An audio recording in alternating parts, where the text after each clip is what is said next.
Voilà. Mais je pense que les gens vont se connecter au fur et à mesure.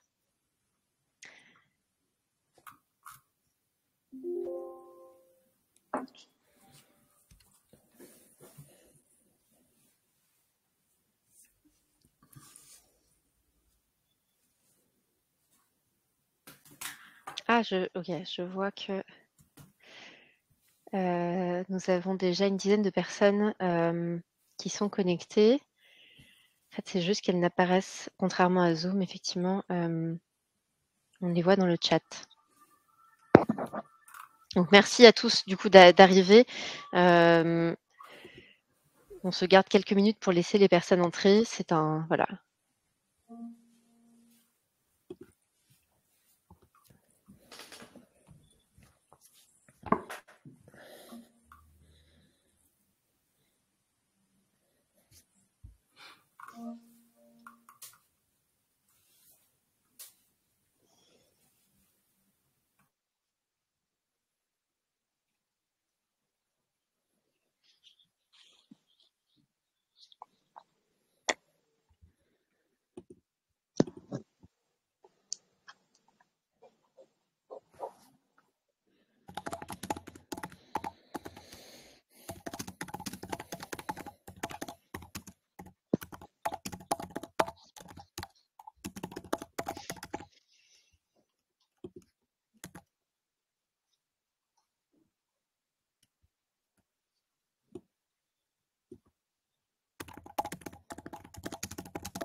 Alors, j'attends peut-être encore 1 minute. Peut-être que en attendant, je peux peut-être donner peut-être quelques éléments du coup sur l'événement Nous sommes vivants. Ainsi, on pourra commencer directement ensuite le panel. Donc, bienvenue à tous ceux qui nous rejoignent en ce moment. Donc, cette table ronde en ligne fait partie donc de l'événement monté par l'association Nous sommes vivants aujourd'hui. C'est un peu une première en la matière, donc c'est une première expérimentation, d'un événement comme ça d'un jour sur, du coup la thématique des approches régénératives. Nous sommes vivants, c'est une association, qui a été fondée à la base par Jérémy Minimont, qui vient plutôt du monde, du planning stratégique et de la publicité. Dans ce cadre-là, hem c'est dans ce cadre donc moi que j'anime cette table ronde. Il y a donc cette matinée qui est plutôt une matinée de, table ronde en ligne qui suivra d'un après-midi, plus sur place au canot. Voilà donc je pense que, hem, à aujourd'hui du coup le voilà c'est vraiment l'objectif c'est de lancer un premier événement dessus et de pouvoir le raffiner, en vue de prochaines éditions. Hem Je regarde, voilà, je pense que OK, on va lancer le tout. On a une, dizaine de personnes. Donc peut-être un point pour dire à tout le monde que cet événement sera enregistré et sera disponible en replay pour les 300 personnes qui se sont inscrites à Nous sommes vivants aujourd'hui. Donc nous allons parler aujourd'hui d'un des points de blocage clés de la transition donc vers des pratiques plus régénératives dans les différents secteurs liés au vivant. C'est le sujet donc des modèles économiques et des modes de financement, d'où donc le sujet investir et financer la transition vers des pratiques plus régénératives.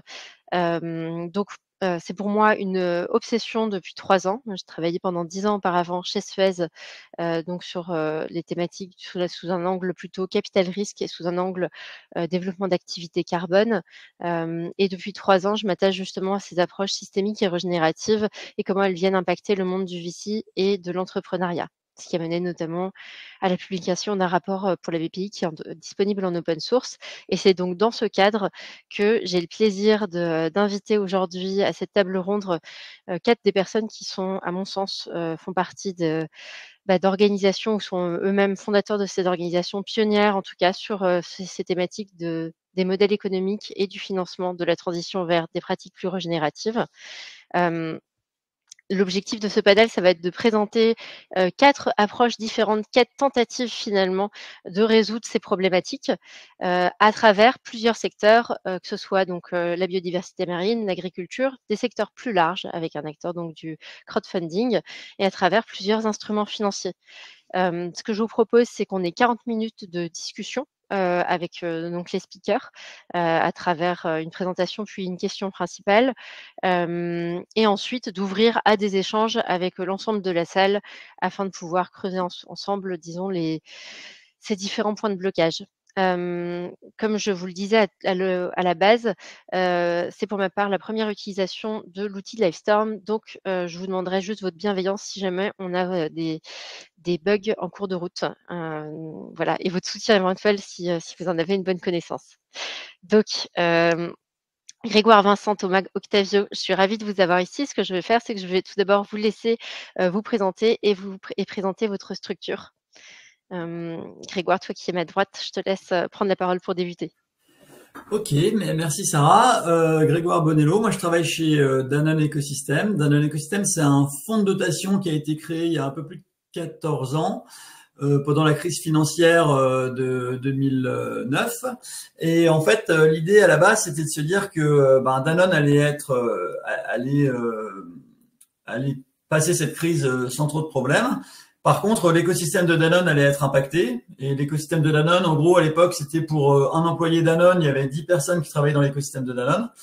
Et les dirigeants de l'époque se sont dit que, créer un fonds de dotation pour amortir cet impact, ce risque sur cet écosystème, à plus long terme, protéger aussi Danone de défauts de cet écosystème. Très vite, nous, on a un fonds de dotation. Initialement, on a été avec 100 millions d'euros. On s'est transformé aussi en association avec une dotation de 20 millions d'euros. On a financé plus de 100 projets dans le monde, impacté plus de 5 millions de personnes. On a 4 grands champs d'action. Un qui va être sur l'agriculture, un sur le recyclage. Il y en avait un sur la micro-distribution et un sur la santé. Et moi, je m'occupe plus particulièrement du champ sur l'agriculture et le recyclage en Europe. Et je réfléchis aux solutions de financement de cette transition, en particulier la transition vers l'agriculture régénérative. Voilà, donc je suis ravi d'être là. On pourra échanger plus dans le détail les projets qu'on a financés. Merci Grégoire. Vincent, est-ce que je te laisse prendre la relève sur ces approches agricoles? Ah. Vincent est figé. Je vais te laisser Thomas du coup continuer le temps que Vincent se reconnecte. Est-ce que je suis figé moi aussi ou est-ce que je bouge? Non, Non, non, c'est tu bon? bouges. Ok, ça marche. Donc, bonjour à tous. Moi, je suis Thomas Binet. Je suis le directeur fondateur de 2 structures dont je vais un peu vous parler pour la prochaine heure. La première, c'est Vertigolab. Vertigolab, c'est un bureau d'études qui est basé à Bordeaux et qui est spécialisé sur les sujets de mesure d'impact socio-économique et environnemental. C'est une petite équipe d'une vingtaine de personnes et l'objectif, en gros, c'est de poser des outils de mesure d'impact pour essayer d'accompagner la transition. Et à travers les missions qu'on réalise, on croise beaucoup de sujets financiers et notamment une étude qu'on a fait pour la Caisse des dépôts sur le sujet de la finance biodiversité qui touchait à la fois aux infrastructures vertes, à l'agriculture. Voilà, donc on a réfléchi sur ces sujets-là. Moi, je suis pas financier, je suis économiste de l'environnement à l'origine, mais je m'intéresse depuis plusieurs années à comment mobiliser les leviers de la finance pour justement mettre en place des modèles régénératifs qu'on n'appelait pas régénératifs il y a quelques années, mais qui en tout cas touchent à la transformation.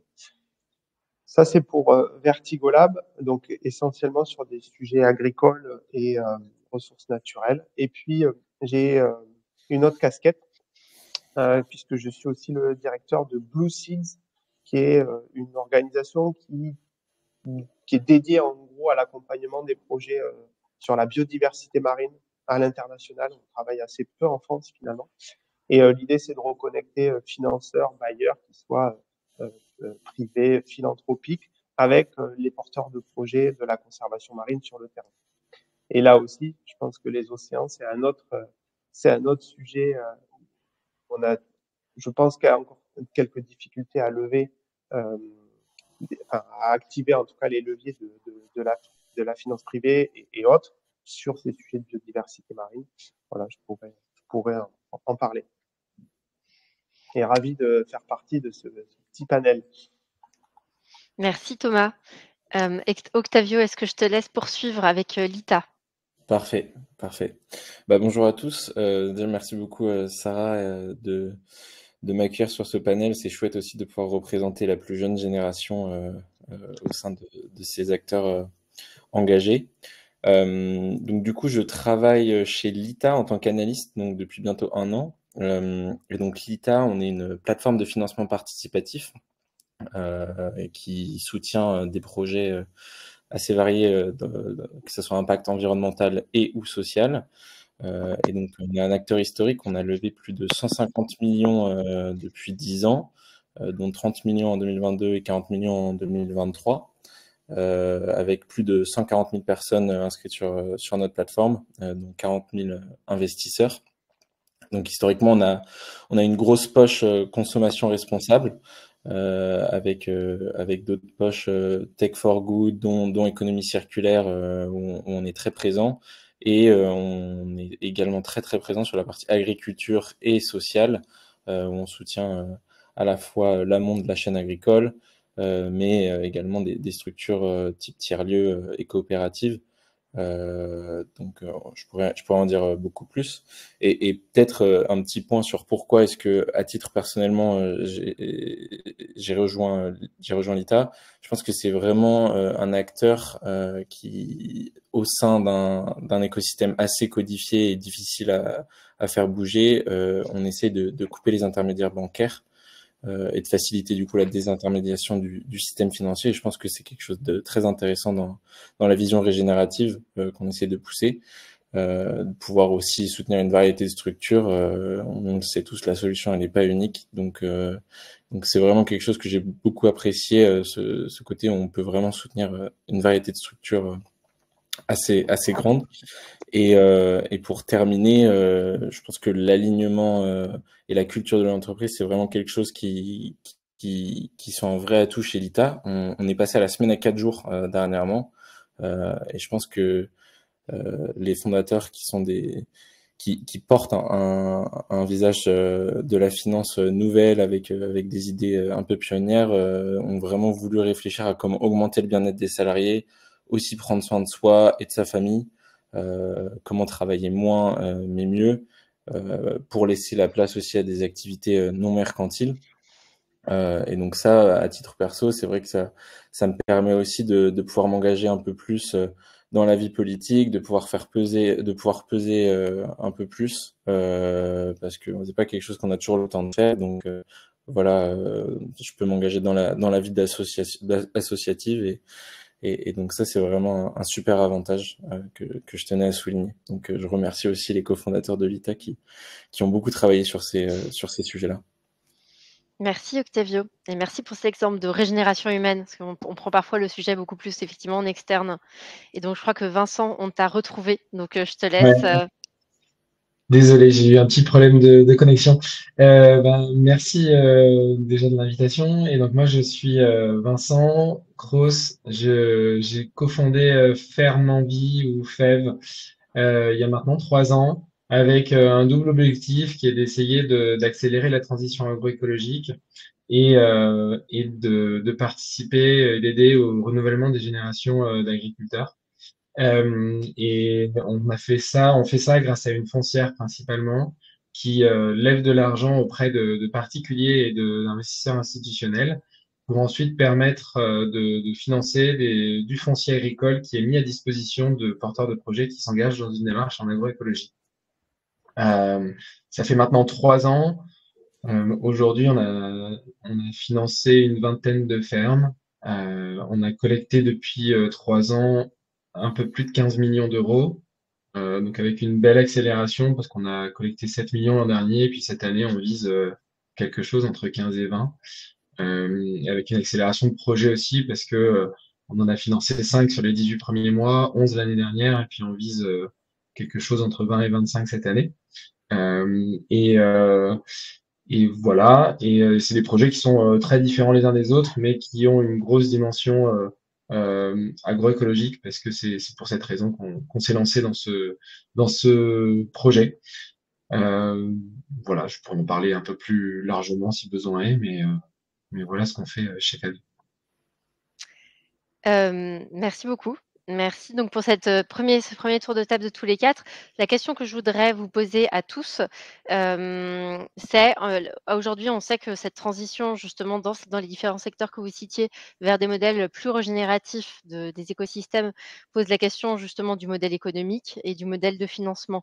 Vous avez tous fait une tentative à travers votre initiative de dépasser justement, ces obstacles. Voilà, ce que je voudrais voir avec vous, c'est est-ce que chacun d'entre vous pourriez nous présenter 1 ou 2 leviers justement en rentrant plus dans le détail de ce que fait votre organisation sur comment vous voilà, quel obstacle précis vous cherchez à dépasser et comment vous mettez ça en place, en nous donnant, de façon liée avec ça, un exemple concret? Et peut-être que je vous propose de commencer par, du coup, FEV qui est concentré sur, du coup, une approche justement du financement du foncier. Ok, ça marche. En fait, la difficulté à laquelle on s'est confronté, c'est qu'aujourd'hui, il y a pas assez d'agriculteurs qui remplacent les agriculteurs qui sont en train de partir à la retraite. Une des difficultés pour ces personnes qui s'installent, c'est qu'on a les 2 tiers des gens qui ont pas des parents agriculteurs et pour lesquels l'accès au financement du foncier est une problématique. Et en face de ça, il y a assez peu de solutions de portage du foncier ou de financement du foncier d'une manière X ou Y, parce que en fait, investir dans du foncier pour le mettre à disposition sous forme de location, c'est pas très rentable. Le droit rural en France est très protecteur des agriculteurs, ce qui est positif et ce qui a permis au prix des terres agricoles de ne pas trop monter. Ce qui permet de protéger aussi les agriculteurs parce que quand ils vont payer quand quand ils sont locataires de leur terre, ils payent relativement peu cher leur loyer. Maintenant, les terres agricoles, quand on ajoute l'acquisition de tout ça avec l'acquisition de bâtiments, d'équipements, etc., ça reste des montants qui sont très élevés et on peut rapidement arriver sur des montants de l'ordre du million d'euros pour une personne qui veut s'installer. Et, euh, et donc, la difficulté, comme je disais, pour des investisseurs, c'est que c'est relativement peu rentable et c'est pour ça qu'il y a pas mal de projets qui se font, qui sont assez intéressants, mais qui vont plus dans la production et qui vont aller directement produire des aliments, comme il y a des exemples comme GreenPods ou Amandera, qui essaient de recréer des filières localement et qui font des choses intéressantes. Mais c'est vrai que financer du foncier pour permettre à des agriculteurs indépendants entrepreneurs de s'installer, c'est plus compliqué d'un point de vue financier. Donc, nous, une façon de répondre à cette problématique, ça a été de se placer dans un cadre qui est le cadre de l'économie sociale et solidaire, qui permet de donner des avantages fiscaux aux particuliers qui investissent dans ces sociétés de l'économie sociale et solidaire. Et donc, ça permet de toucher certaines poches ou certains types d'investisseurs qui vont bénéficier de ces avantages fiscaux. Donc, ça répond plutôt bien à la problématique. Maintenant, ces avantages fiscaux, ils pourraient disparaître du jour au lendemain, ce qui rendrait les choses beaucoup plus difficiles. Et, et parce que l'investissement d'investisseurs institutionnels dans ce genre de produit, si je peux appeler ça un produit financier, il est plus délicat parce qu'on vise des rentabilités qui sont assez faibles, de l'ordre de, allez, on va dire entre 2 et 4% par an, tout compris hein, avec la revalorisation du foncier. Donc c'est pas des choses qui sont très très élevées. Et aujourd'hui, on a des investisseurs institutionnels même ceux qui ont créé des fonds impact, vont investir dans ou en tout cas vont viser des TRI de l'ordre de 10-15%. Et donc, on en est très, très loin. Et en fait, on a ce type d'investisseurs et puis on a des gens qui vont donner de l'argent dans le cadre d'associations, de fonds de dotation. Et nous, on est dans un cadre on est un peu entre les deux. parce qu'on est sur des projets qui rapportent peu, qui ont un impact assez fort, mais on n'est ni dans le don, ni dans l'investissement qui va rapporter beaucoup. Et donc, il y a assez peu de poches qui permettent de financer ce genre d'initiative. Et donc, on y arrive avec les particuliers avec cette réduction d'impôt. Alors, on a quelques particuliers qui vont aussi investir sans la réduction d'impôt, mais c'est que des gens hyper impliqués, hyper motivés, et on n'arrive pas à toucher le plus grand nombre sans ça. Et l'autre type d'investisseur qu'on a à côté institutionnel, c'est un type très particulier qui existe en France et qui, à ma connaissance, n'existe qu'en France, c'est les fonds 90-10 qui investissent justement dans l'économie sociale et solidaire, qui sont OK pour avoir une rentabilité qui est relativement faible en face d'un risque qui est aussi relativement faible. Mais ces fonds, voilà, il y en a une dizaine en France qui ont une capacité d'investissement limitée. Et d'autant plus qu'il y a de plus en plus de foncières solidaires qui se créent sur des projets que je trouve hyper intéressants. Les foncières solidaires comme la nôtre ont explosé dans différents secteurs d'activité. Avant, il n'y en avait que dans l'immobilier social, globalement, un petit peu dans l'agriculture. Et maintenant, il y en a de plus en plus, même dans la rénovation énergétique ou dans d'autres secteurs. Et donc voilà, donc en tout cas, c'est une des difficultés qu'on arrive à contourner pour le moment. Mais c'est sûr que c'est pas facile parce qu'on est dans un cadre qui n'existe pas beaucoup aujourd'hui.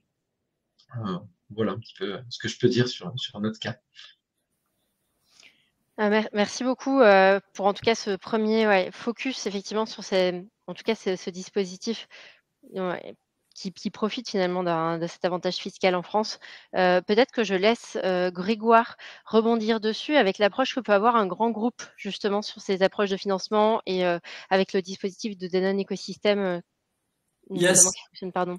Ok, merci. Ouais, c'est super intéressant, Vincent, je trouve. Et avant de rentrer dans le détail de ce qu'on fait dans l'écosystème, je trouve que ce qui est important là, on se parle de comment avoir un modèle économique pour financer la régénération.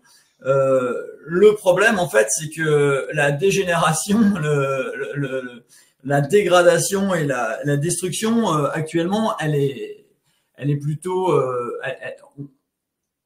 elle est gratuite, quoi. Ou en tout cas, on ne paye pas le prix de cette dégénération. Et donc là, on est tous en train c'est super intéressant, de discuter des modèles et se faire un peu des nœuds au cerveau pour dire, mais comment on peut valoriser et rendre ce modèle, des modèles de régénératifs plus intéressants économiquement, avec un risque et un biais pour moi. Et là, je le dis pas au titre d'Danone Écosystème, je dis suite aux réflexions que j'ai pu avoir, c'est de me dire, finalement, il faut pas non plus re-rentrer dans le modèle où on va chercher à valoriser spécifiquement certaines externalités positives et les faire rentrer dans un marché. Parce que pour moi, le risque, c'est que on garde un modèle qui a mené à du dégénératif et on va prendre certains éléments, comme je prends l'exemple du CO2, on va dire tiens, on va faire un marché de CO2 et avec un focus sur ces marchés, en disant que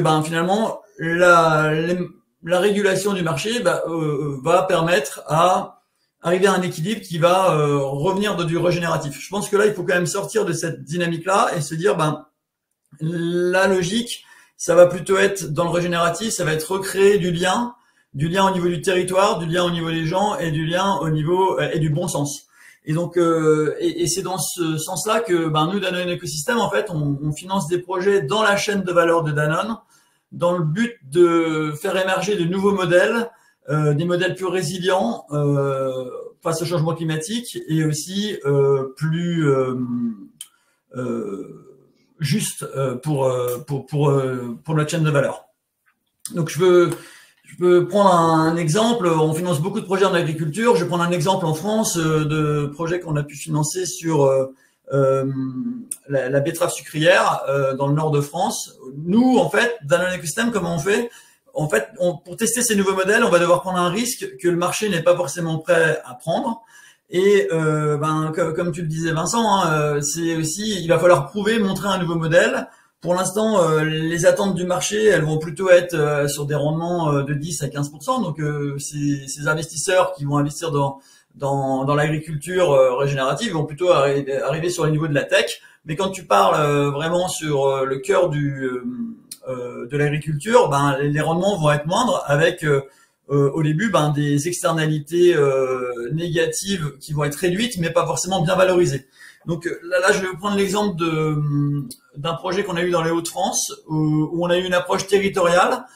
On a embarqué d'autres acteurs. Ça peut être des alliances pré-compétitives. Donc là, dans cette alliance, on a Chanel, Pernod Ricard, on a les Brioches Pasquier, le système U qui achète des pommes de terre. Et le but, c'était de se dire, on va prendre à l'échelle de la ferme, on va mettre en place un cahier des charges commun de régénération et on va prendre différents acheteurs de ces productions pour se mettre d'accord sur ce cahier des charges et s'engager auprès des agriculteurs qui s'embarquent dans la transition de payer une prime sur cette production, donc betteraves sucrières et pommes de terre, donc une prime qui valorise les pratiques d'agriculture régénérative qui sont mises en place.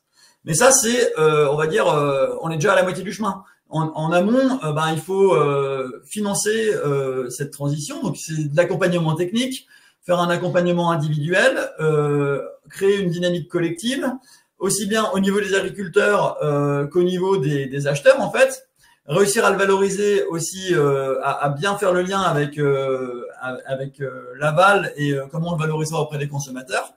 Mais il y a vraiment cette notion de tester le modèle et de mesurer les impacts. Donc nous, on est vraiment là pour mettre l'essence dans les starters, montrer que on a mis du don, on a mis un demi-million d'euros sur la table sur ce projet en particulier.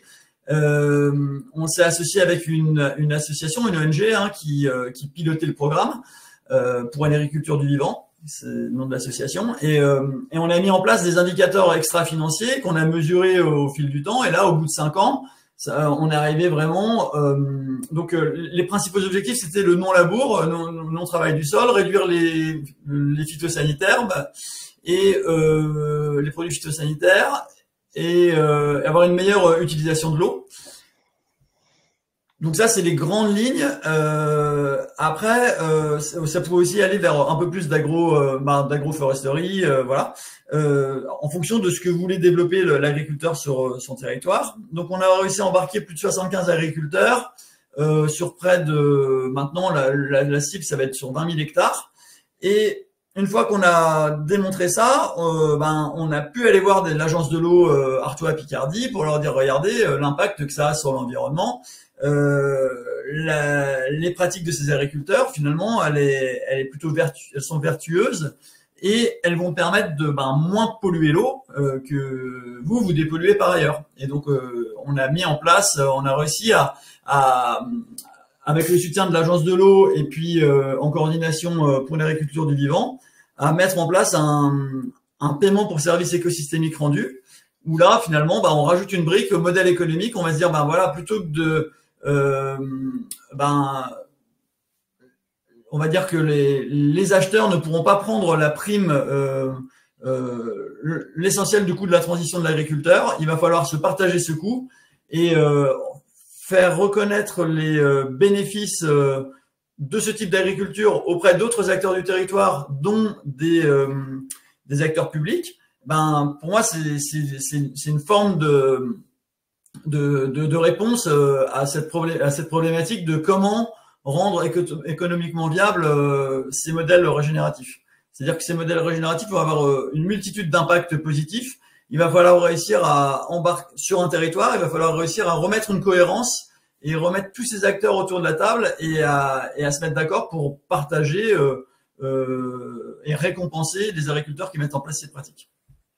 Partager le coût et récompenser les agriculteurs qui mettent en place ces pratiques. Et donc voilà. Et après, il peut y avoir plein de liens. Il peut y avoir aussi le lien avec le foncier, comme tu l'évoquais, Vincent. Il faut travailler à tous les étages en fait. Et la réponse, elle va pas être juste d'un acteur. Ça va être les acteurs qui vont agir de manière coordonnée avec une vision commune dans un sens, on va dire régénératif. Et nous, notre rôle dans l'écosystème, vraiment, qu'on assume, c'est d'amorcer la pompe et de prendre ce risque de départ.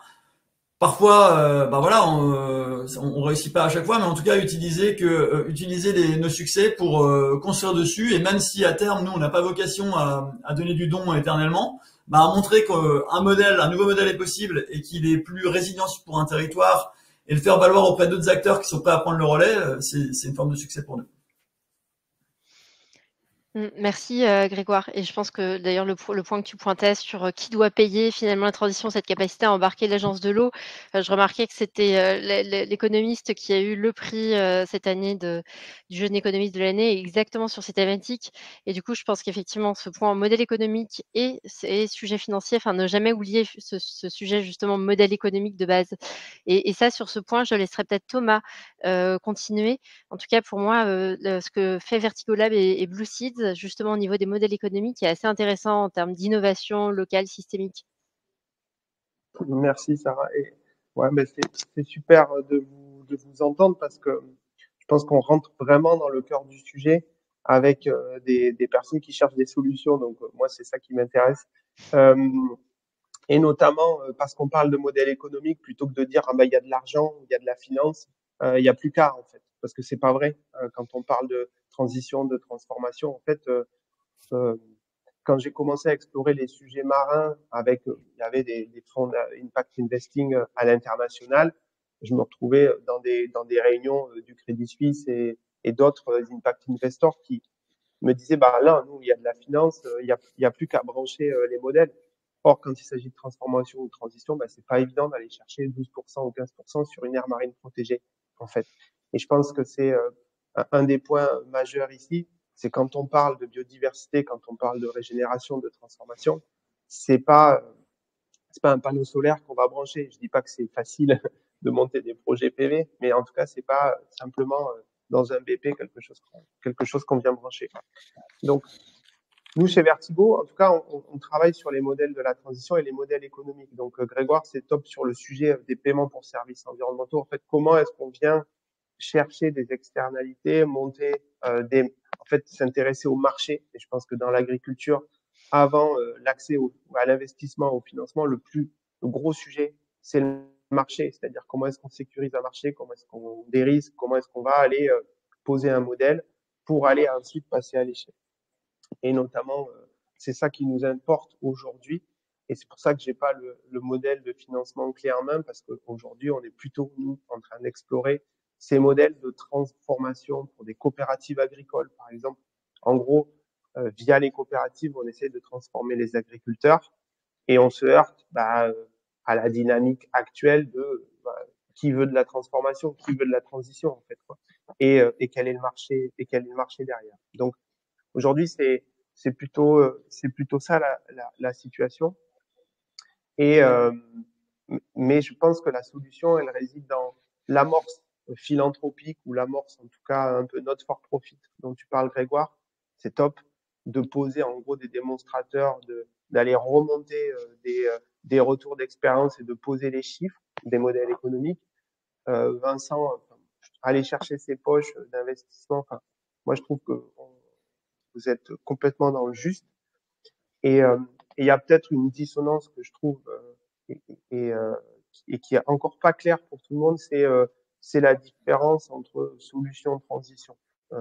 On a tendance un peu à tout mélanger, à mettre en gros les startups de la régénération ou la régénération enfin bref, on mélange un peu tout. Or en fait aujourd'hui, la finance elle est plutôt dirigée vers des solutions. Les modèles, enfin les fonds d'agriculture régénératrice travaillent essentiellement sur pour pousser des startups et pousser des solutions qui peuvent passer à l'échelle.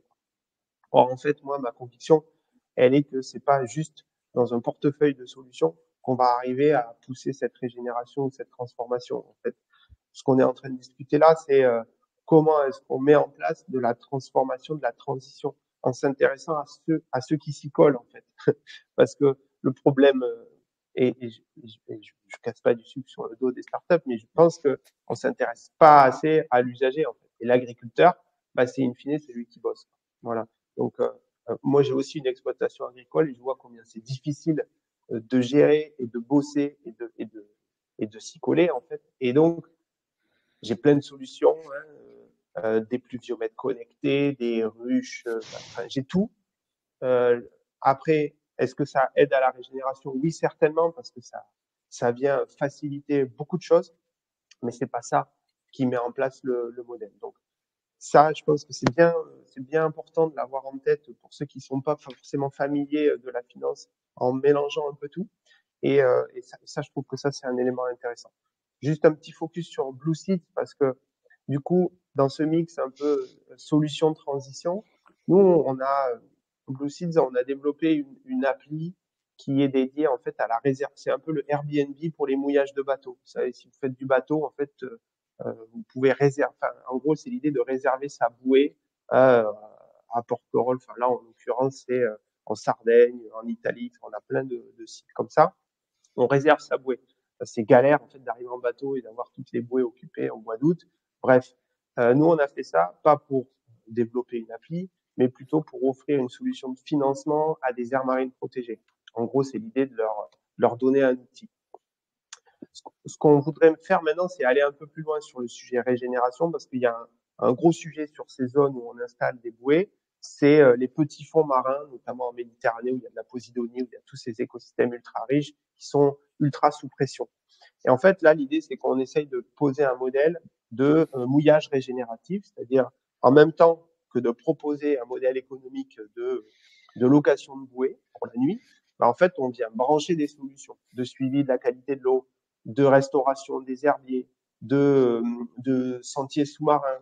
Et en fait, là, on vient brancher des solutions. En fait, d'une certaine manière, on s'y colle, c'est-à-dire qu'en fait, on vient brancher des solutions et des solutions qui sont poussées soit par des startups, notamment dans le cadre du réseau Respect Océan, où il y a pas mal de choses, et on essaye de brancher ça dans un modèle économique un peu hybride.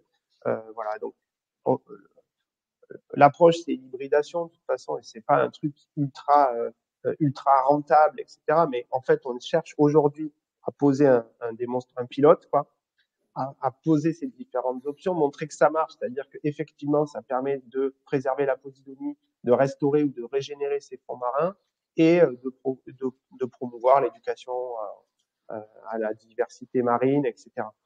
Donc, en fait, on est en train de poser ça avec des logiques de financement qui ne viendront via de l'impact investing que bien plus tard. Voilà. Donc aujourd'hui, on est plutôt sur une base de notre for profit, en cherchant à dérisquer, en cherchant à accompagner certaines briques en fait, avec des sources, des natures de financement différentes qui pourraient nous permettre d'aller passer à l'échelle demain. Merci Thomas pour en tout cas ce focus effectivement sur comment est-ce qu'on peut tordre un peu le système un peu plus loin en termes de transition. Et du coup, on a aujourd'hui, du coup, Lita avec Octavio qui est là et Lita qui a un accès direct aux épargnants, qui est, je pense, un des clés sur comment est-ce qu'on se rebranche directement finalement aux personnes qui ont de l'argent. Et par ailleurs, qui est dirigé par Eva Sadoun, qui a justement ce gros focus sur comment transformer la finance de façon beaucoup plus large. Donc, Octavio, je te laisse la parole avec à la fois un élargissement peut-être moi des sujets sur la régénération et justement ce lien outil un peu différent. Bah, merci beaucoup déjà à tous les trois. C'est super intéressant de voir des solutions très concrètes et je pense qu'il y a des points très intéressants qui ont été soulignés, notamment au début sur ces poches qu'on doit aller chercher au niveau de l'investissement pour avoir des TRI plus ou moins grands et que c'est pas forcément évident aujourd'hui. On a une finance qui facilite souvent une rentabilité court-termiste et il y a vraiment un besoin de repenser les besoins concrets, comme tu le soulignais Thomas, sur le terrain, qu'on pense plutôt mode projet. Et je pense que c'est vraiment quelque chose qu'on essaie de pousser chez Lita avec la théorie du care qui se rapproche vraiment aussi de la régénération, d'avoir une approche beaucoup plus préventive que curative et qui facilite aussi la désintermédiation, on va dire, du système financier en donnant un visage à cette finance et en permettant aux citoyens de participer directement à des projets concrets avec de l'impact. Et donc je pourrais mentionner le fait qu'on est capable à la fois de faire de la dette obligataire pour des PME et ETI qui vont pas forcément être des licornes, mais qui vont avoir un rôle clé dans la transformation de nos territoires. Je pourrais souligner le fait qu'on est capable aussi de faire des actions et de soutenir des startups qui vont justement permettre justement cette mesure par exemple d'indicateurs. On a soutenu par exemple Genesis sur sur cette partie, aller plus loin dans la mesure de la valeur écosystémique de nos territoires, mais aussi le fait qu'on est capable de soutenir des coopératives, des associations ou des entreprises à mission qui vont vraiment vouloir recréer le lien entre les financeurs et les parties prenantes des projets qui ont lieu sur le terrain. Et je pense que à travers l'économie du care, on essaie vraiment de remettre au cœur de la finance le bien-être. Et j'aimerais bien citer par exemple l'économiste Angus Deaton, qui est un grand économiste américain qui a enseigné à Princeton et qui vient de reconnaître en mars 2024 pas mal d'erreurs qu'il avait effectuées. Donc c'est déjà tout à son honneur. Où il mentionne pas mal que, en fait, je le cite, nous recevons peu de formations sur les finalités de l'économie, sur la signification du bien-être. L'économie du bien-être a depuis longtemps disparu des programmes d'études ou sur ce que les philosophes disent de l'égalité. Et donc, je pense que ça, c'est vraiment quelque chose qui est important pour nous, qu'aujourd'hui, dans la pensée économique actuelle, les individus comptent beaucoup plus que les relations entre les personnes au sein des familles et ou des communautés. Et donc, avec l'ITA, je pense que c'est vraiment un outil très intéressant pour justement venir pousser des modèles un peu alternatifs qui vont remettre au cœur de notre économie, les liens qu'on peut recréer au sein des petits territoires. Et donc peut-être sur la partie sociale, des exemples concrets qu'on peut pousser chez l'ITA. Par exemple, en ce moment, vous pouvez investir sur la société coopérative d'intérêt collectif Bien Commun, qui en fait est un bureau d'études qui œuvre à la revitalisation des petites villes et des villages en Occitanie. Et l'objectif, c'est vraiment de réouvrir les commerces de centre-bourg, de proposer des logements de qualité et abordable, le tout pour favoriser le dynamisme économique d'un territoire, réduire le taux de vacances de ces villes-là et de recréer du lien en zone rurale et de les rendre plus attractives. Donc voilà, ça c'est des super projets que je trouve vraiment très alignés avec la théorie régénérative et la théorie du care qu'on pousse chez l'ITA et qui permet aussi d'élargir voilà, les projets qu'on peut regarder aujourd'hui dans une approche régénérative. Et donc là, peut-être juste pour spécifier, dans ce cas-là, typiquement, les particuliers vont prendre des parts d'une coopérative, c'est ça? Donc on est... Exactement, donc on Voilà. rentre en titre participatif, donc qui est un outil dédié pour les coopératives. Donc les titres participatifs, c'est un prêt avec un taux qui est rémunéré, qui est assez similaire finalement à ce que peut enfin à un prêt classique. C'est juste que le temps de retour va être un peu plus long et que le remboursement du principal, donc le prêt qu'on effectue au début, peut être reporté si la coopérative va payer des frais supplémentaires, par exemple, pour reporter et passer de 7 à 8 ans, de 8 à 9 ans. Donc elle va payer des intérêts supplémentaires en disant ok, on a besoin encore un peu de temps, on va te rembourser. Donc c'est aussi un instrument financier assez engagé, on va dire, qui n'est pas uniquement dans une recherche de rendement, mais vraiment dans une recherche d'impact. Et c'est aussi l'intérêt de justement recréer ce lien entre les financeurs et les projets, puisque c'est souvent les financeurs de ces territoires locaux qui vont pouvoir participer à l'émergence de ces modèles-là. Merci et merci à vous quatre pour du coup ces 3 exemples de comment attaquer ce problème. On a dans la salle un certain nombre de personnes qui ont aussi je dirais une longue expérience dans le fait de s'attaquer justement à ce problème du financement de la transition. Donc je voudrais laisser ouvrir finalement cette discussion. Alors d'un point de vue purement technique, je vais vous demander d'essayer, je ne sais pas si vous pouvez lever la main pour prendre les questions et pour pouvoir désormais passer à une discussion ouverte. Est-ce possible pour vous, afin de pouvoir vous donner la parole? Ou bien alternativement, si je vous laisse poser des questions dans la liste questions sur le bord, d'un point de vue technique, et ensuite tente de vous passer la parole.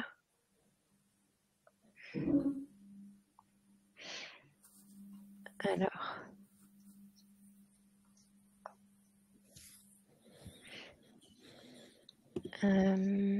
Ah ok, David Cana, je ne crois pas qu'on puisse lever la main ou prendre la parole. Alors, si je t'invite, David, normalement, je viens de t'inviter à participer pour pouvoir te laisser la parole si jamais tu peux nous rejoindre. Ah, voilà, c'est parfait.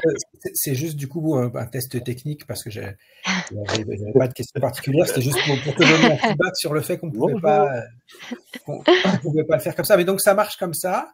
Et merci à tous les 4 et à toi, Sarah. Je me tais, je libère la place, mais c'est vraiment super intéressant. Merci David qui est lié à WeShare. Oh, oui, enfin ça fait un moment. Oui. Alors, ok, très bien. Alors, est-ce que quelqu'un dans la salle, donc signalez-vous directement par le chat, sinon j'enchaînerai moi par une question.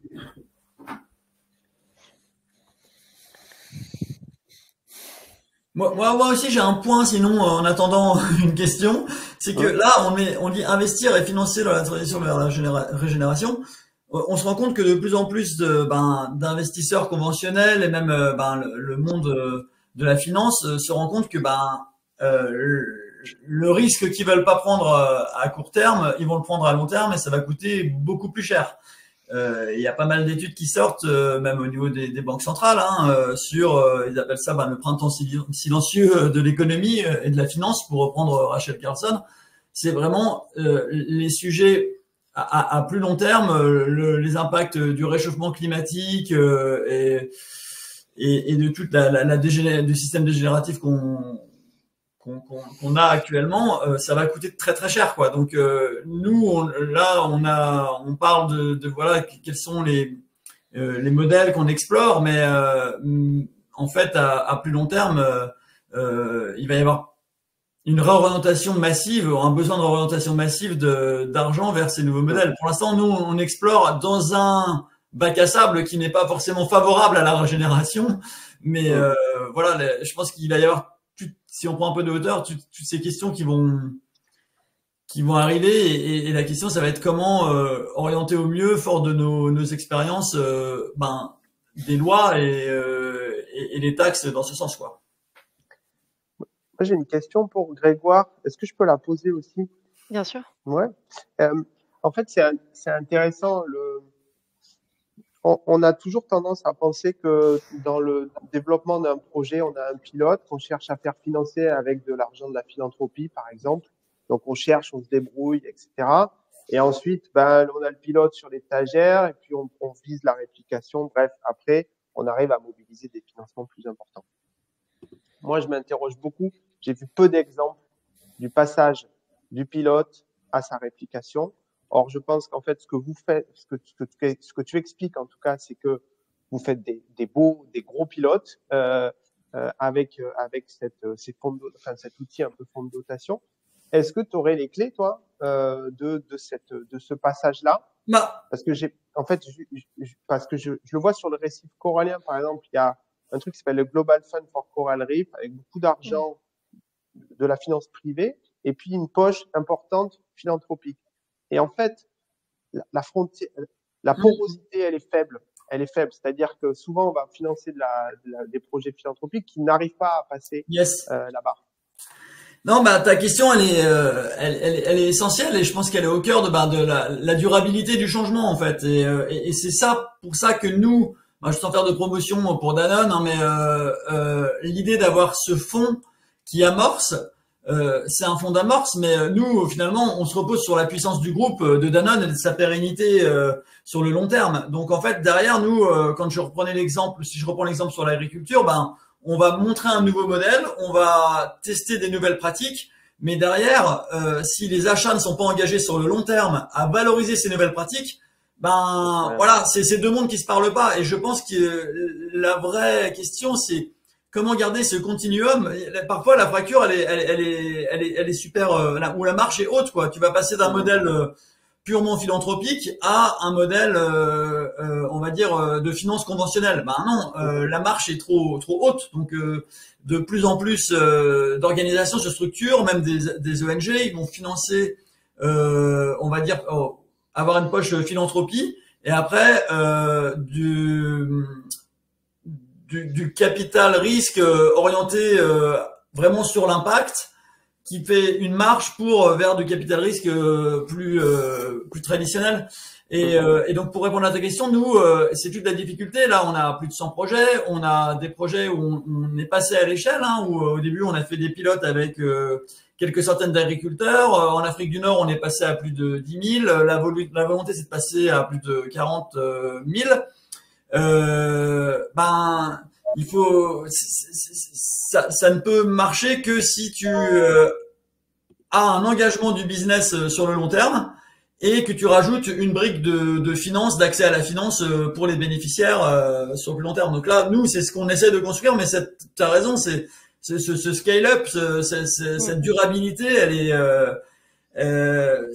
pour moi, c'est la partie la plus dure parce que tester avec de la philanthropie, c'est sympa. Hein, tu peux avoir des mesures, tu comptes ton impact sur la biodiversité et si derrière tu n'arrives pas à le matérialiser, et c'est pour ça que je prenais l'exemple des paiements pour services écosystémiques, c'est que voilà, maintenant on a réussi à prouver, on a réussi à montrer qu'au bout de 4 ans, on n'a pas juste cramé du don, si on le dit comme ça. On a réussi à avoir des proof points, à avoir vraiment des faits qui permettent de dire que ça a un intérêt. Mais en fait, souvent c'est du bon sens et en fait c'est presque de ce qu'on fait, c'est de l'amorce de politique publique. C'est même pas notre rôle et ça va aussi bien ça pose des questions de renouvellement des générations comme vous faites Vincent.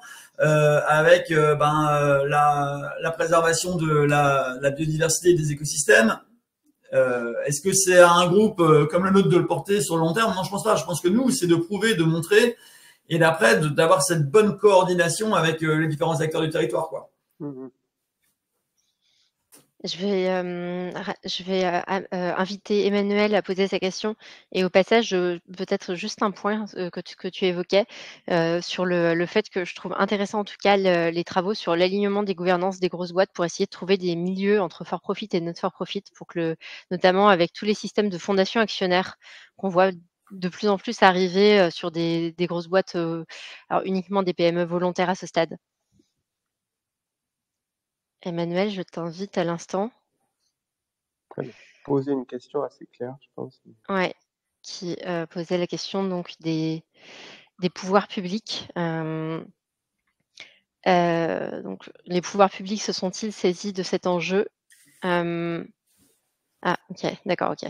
Se sont-ils saisis de cet enjeu? Quel rôle ont-ils ou pensez-vous qu'ils devraient avoir? Donc, Emmanuel est dans le métro, donc il ne nous rejoindra pas de façon visuelle.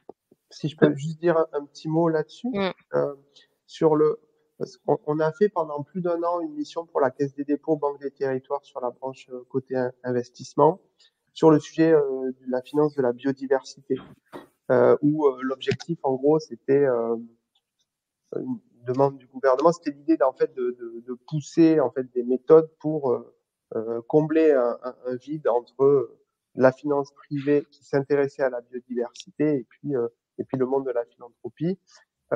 Et en fait, on a ce que je disais tout à l'heure sur l'opposition de solutions de transition. Nous, on s'est essentiellement concentré sur le sujet financement de la transition avec les difficultés que ça peut avoir.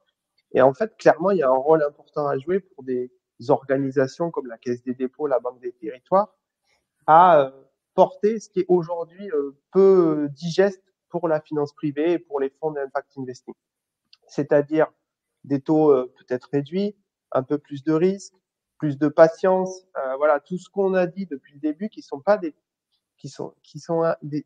choix importants et en fait pour moi le rôle d'une institution publique de financement ne vient pas concurrencer un fonds impact en fait. Elle doit jouer un rôle de cet intermédiaire, de un peu cette vallée de la mort dont tu parles Grégoire, quoi, et qu'on a tous identifié là entre le pilote et le scale-up.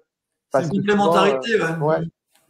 Donc moi je pense qu'il y a un rôle important à jouer à la fois dans la finance et aussi pour rendre le sujet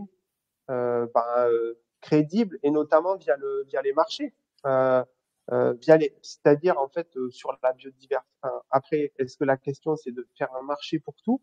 En l'occurrence, aujourd'hui, les fonds impact qui font de la transformation, ils se concentrent sur le carbone ou avant sur le bio, c'est-à-dire si j'arrive à générer un premium sur du cacao agroforestier, etc. C'est là que je viens chercher mon modèle en fait, quoi. C'est pas je généralise un peu, mais c'est pas forcément très original, quoi, et pas diversifié. Donc, je pense qu'il y a un rôle important à jouer là-dessus. Ouais, mais même si je sais que l'un des gros sujets que peuvent avoir des acteurs comme la CDC, c'est comment du coup être market rate d'après la réglementation européenne, comment ne pas être qualifié en aide d'État, qui est finalement, enfin là où la philanthropie peut avoir de la flexibilité, alors que Oui. les financeurs publics sont un peu plus coincés. Alors j'ai une question de Jacques Fine sur comment finalement, au-delà de favoriser l'économie régénérative, comment stopper et freiner, l'économie dégénérative? Comment réussir à la brider? Pointant le fait que tant qu'on n'aura pas bridé, une économie dégénérative, rien ne se passera. Quelles seraient vos idées sur ce point? Quels sont vos paris? Parce que c'est vrai que c'est un pari en soi, en approche du changement, que de favoriser l'émergence d'autres choses, mais finalement quand on est est-ce se voiler la face quand on est face à, voilà, des structures de pouvoir qui aujourd'hui perpétuent un certain système? Est-ce quels sont, voilà, qui souhaite répondre? Moi, je peux faire une petite réponse. À mon sens, c'est fortement lié à ce qui vient d'être dit, c'est-à-dire que euh, à- il faut à la fois aider des projets régénératifs en payant les services écosystémiques rendus. Et ce qui est hyper important aujourd'hui, à chaque fois, on pense carbone ou alors biodiversité ou alors eau. Et en fait, souvent, il y a des projets, les projets régénératifs, justement, ont un impact positif sur tous ces aspects, et y compris les aspects sociaux dont Octavio parlait aussi tout à l'heure. Et, euh, et, et de l'autre côté, tout ce qui ne va pas dans le bon sens sur ces aspects-là, il faut essayer de faire en sorte que ce soit pénalisé. Et le seul moyen, à un moment donné, d'avoir un impact fort, c'est de le pénaliser d'un point de vue financier. Et donc que ce soit pris à mon avis, hein, et que ce soit pris en compte, soit via des choses à payer dans un sens, soit des choses à recevoir dans l'autre. Mais à mon sens, on n'arrivera jamais à faire quoi que ce soit s'il n'y a pas une loi ou des réglementations qui permettent de mettre tout le monde au même niveau et de faire en sorte que ces impacts négatifs ou positifs soient payés ou rémunérés. Ouais, Ouais. pour abonder dans ton sens, Vincent, moi je suis entièrement d'accord et je pense que c'est un leurre en fait de penser que les marchés vont compenser le manque d'action et de courage des politiques publiques en fait. Et en fait, c'est beaucoup plus facile de dire, ben, plutôt que de taxer les pollueurs, ben, on va faire un marché de ceux qui polluent moins. Ou alors, on n'arrivera jamais à réduire l'équation comme ça. Les marchés, ils vont toujours chercher à maximiser le profit de certains versus d'autres. Ben, on peut pas gérer des ressources, des biens communs avec des marchés. Je pense que c'est voué à l'échec. C'est la direction qu'on prend sur les marchés du carbone et qu'on va vouloir translater sur la biodiversité.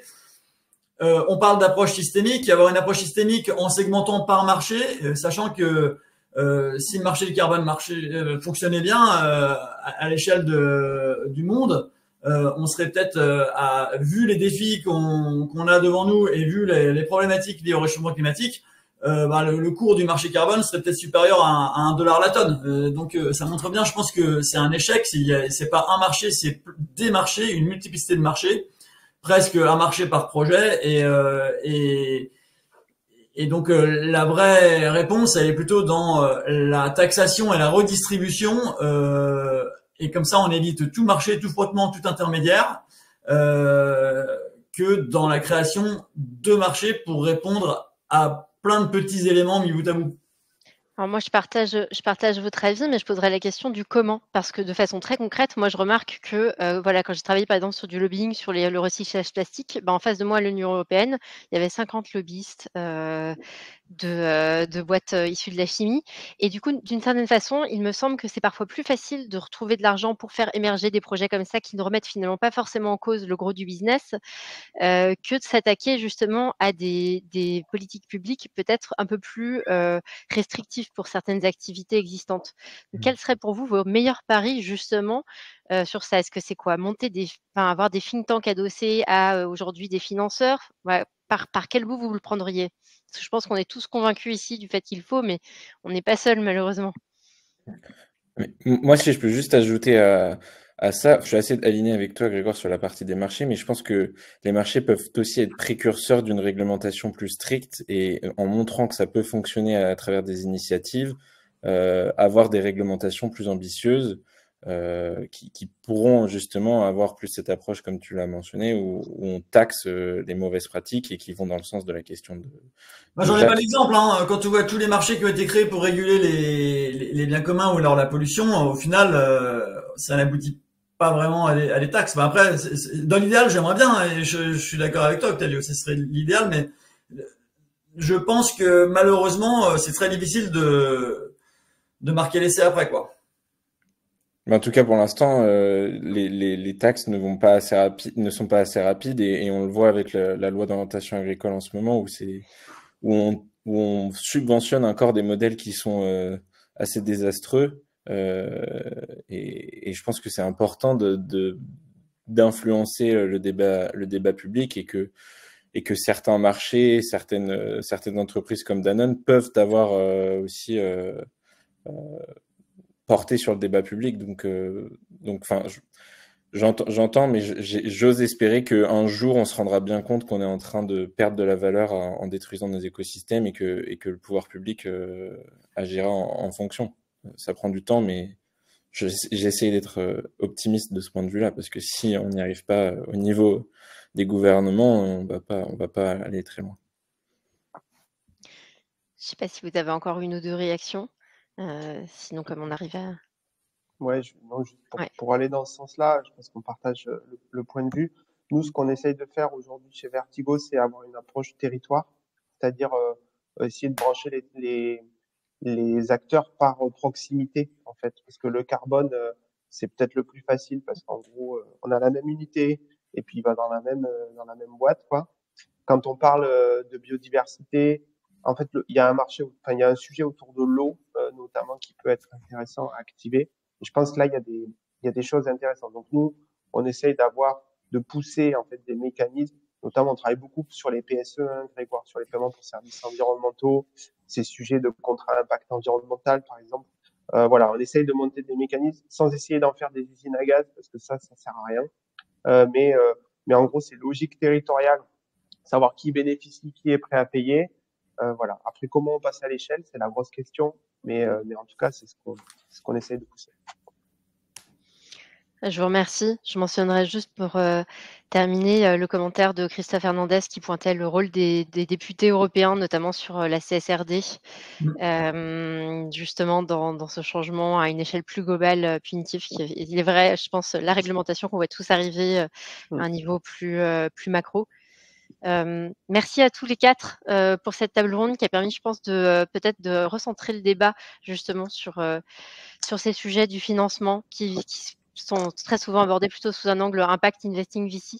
Ça donnera lieu, donc le replay sera partagé à l'ensemble des participants de Nous sommes vivants et j'espère bien que grâce à l'usage de Livestorm, j'arriverai à publier sous peu et à vous envoyer un petit résumé de cette discussion.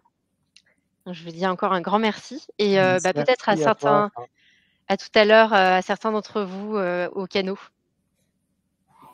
Merci Sarah. Merci. À très bientôt. Salut.